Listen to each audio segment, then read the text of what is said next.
This movie tells a story about a young man who unleashes a campaign of vengeance against the corrupt leaders who murdered his mother and continue to victimize the poor and powerless. First of all, the action in this movie is quite good. Its high-flying combat scenes are the film's best parts.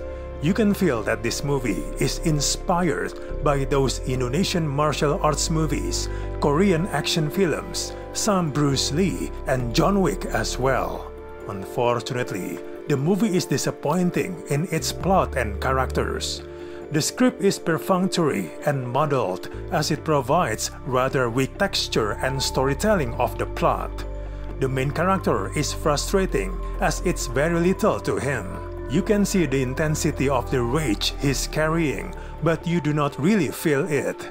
It often feels like we're watching him go on this mission from afar, not experiencing it with him. Most supporting characters are hollow side characters, merely nudging the main character forward on his journey and little more.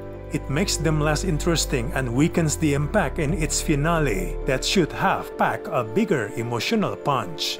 The action scenes are initially interesting to watch, but they later become the film's primary hindrance when the story leans far too hard on the trite and overwrought tentpoles of a hero's journey.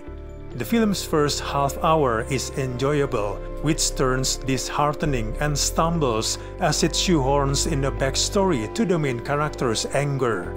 That interesting part of the movie becomes irrelevant, dropping the action for a self-discovery sequence that's almost entirely useless to the entire story. It struggles to craft thematic coherence and visual rhythm from these scenes.